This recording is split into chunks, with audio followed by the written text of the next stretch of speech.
it's interesting you'd say that because there are not a lot of people who do that. Because when you're in a fight, yes, sometimes things just happen. Yeah. But most of the times we can tell that the next where I'm going, things are not looking okay. Yeah. Yeah, Yeah. you are servicing your debt Yeah. just fine, Yeah. but you can see in the Yeah. next 3-4 months it Yeah. may not be as well as it is now.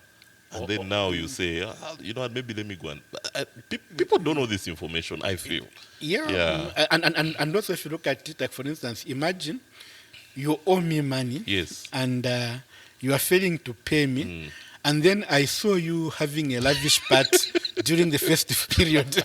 I would just think that you didn't prioritize Yeah, my you debt. take care. So I will Yeah. not be merciful. I can drag you to the courts, to the bailiffs. Yeah. Social media. Yeah, so at the end of the day, everything boils down to discipline Yes. and proper planning. Yes, If you need yes, to manage yes, yes, your finances. In fact, actually, when it comes to finances, it's like, like we talk about a person learning how to read and write. We Yes. call it literacy, right? If someone can't read and write, they are illiterate or something Yes, like yes, that. yes, yes. Even in terms of managing finances, there's what is called financial literacy. Yes. I think we should all, because we use money for everything, we should have some level of financial literacy. Literacy, yeah. And I know that most financial institutions, as part of their corporate social responsibility, they do offer these services so that people are making informed financial Well-informed decisions. Yeah. Yeah, yeah. Yes. Yeah. Wow. Interesting to hear. Also back to our socials. Yeah. We have Gladys Mutale who's joined us. I think she was asking us to make a correction. I'm sure that has been done. Thank you, Gladys. Ubupe Kaunda Kasongo has also joined us. You're welcome. James Kasongo. Kelvin Mundundu is watching us. Thank you. Elliot Musande says he's enjoying the program. Wembia Chanda is watching. Esther Chanda is watching. Phyllis Mwemba Kabamba is watching. Hope Tembo is watching. You are all welcome, and we are glad that you have been able to join us this evening. So before we proceed to our last question, we have received one question at least, and this question is coming from Hope Tembo. She's asking, how do you deal with things like black tax when you are not at a point to help yet? Back to our culture that Yeah. we're talking about. Yeah, you no. In fact, that thing for us in this part of the world, it's something that drags us behind, because I Yes. think reality is that in most of the families where we come from, we are all not blessed with the same level of financial success. That's true. There are those that will struggle and so forth. But for me, as an individual, Yes. what I do, especially let's say in my extended family, what I do is, I think for people that are in school and are investing, sometimes I can even go out of my way and sacrifice for them. Right. And sacrifice for them to basically be in a better place and so forth. But for adults, somebody comes to me and says, I don't have money for meal meal. He's an adult and able-bodied. I may help maybe once or twice. Once or twice, yes. If I see that the help is becoming an entitlement, I just cut it off. Just cut it off. Yeah, I just cut it off. So, and also sometimes with black tax, what some people don't realize is that, like I remember at some point where I decided to be deliberate about how I go about helping. I don't just help like aimlessly. I think it's also, I also plan for it in terms of helping other people and so forth. What I realized is that I think there was a particular time I was also a bit financially stressed. Then I received like maybe 10 to 15 requests. So these would be from extended family members, former schoolmates, some from primary school, some from secondary school, even some from college. Wow. So Yeah. like all the requests flood in at once, and almost all of them are asking for little amounts. Yes. Now, when you add them up, You aggregate you them. aggregate them, it's a lot, and then you find someone is complaining that, no, out of all the money you have, I only want this little. You are not giving me. I remember telling someone to say that, look, that little you are asking for, imagine there are 15 of you 15 of asking you for that asking same for the one. same amount. So, Put it together. Put it together. So what I've done is I've decided to help some, maybe who are coming in for the first time, but you, who seems to be regular and you think you are entitled to my resources, no.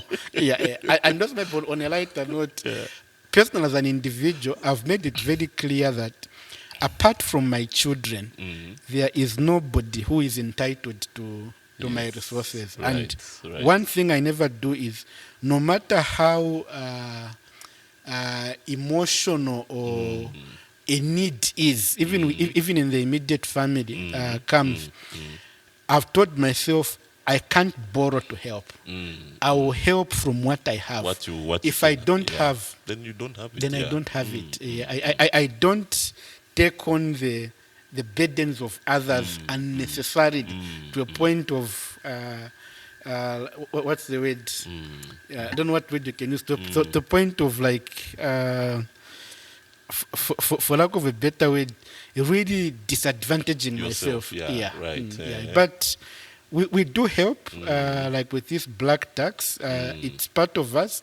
In fact, actually, for me, the issue of black tax also makes me feel that, you know, like when we are growing up, we all have those ambitions of maybe living abroad or something like that. Yes. I did have an experience to live abroad for a number of years. And what I noticed there is that almost all the black tax people were cut off. Oh, really? Because they couldn't reach me. All right. Okay, yes. In a way, personal as an individual, instead of feeling good that I no longer have black tax, I actually felt bad Really, yeah, that I'm not relevant to anymore. people who may need me. Yes. So for me, at the end of the day, it's balancing.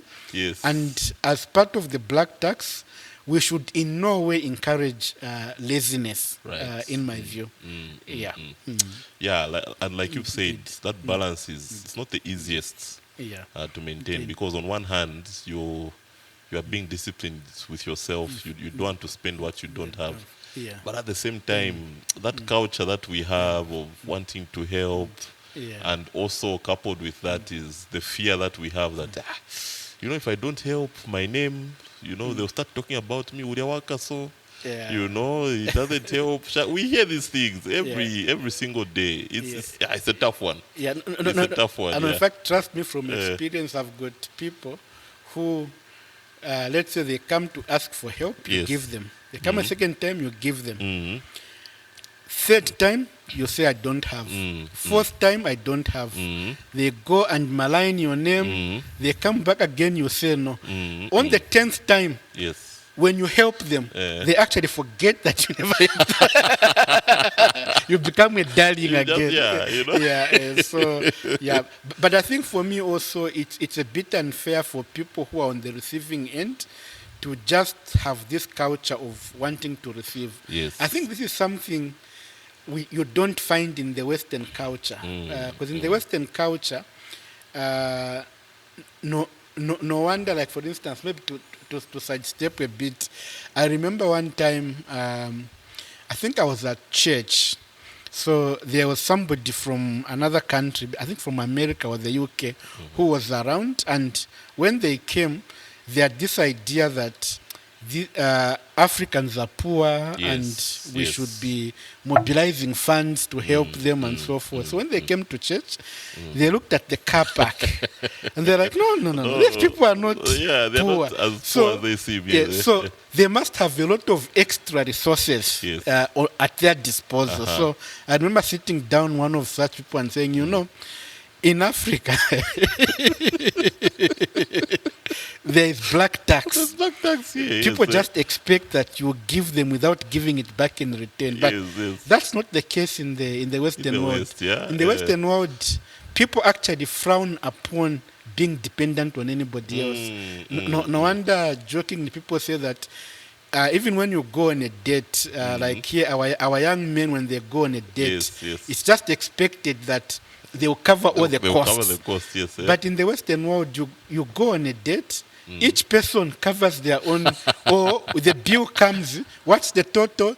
It's £100. Split split the 50-50, debt, and off you irrespective go. of what you Yes, ate. Yeah. yes, So everybody contributes. If you offer to do everything, the other party can even feel offended. Yeah, so black tax, we need to grow out of it. We do, yeah. But then again, we can't also have the stance of not helping Not at all. helping people, Because in my view, I'm also reminded of the story of Esther in the Bible, though I may not apply it properly, but sometimes God puts us or blesses us with certain things Yes. so that we can be of help to 100%. others. So we can't close 100%. our eyes. Yes, Yeah. yes. That's correct. Yeah.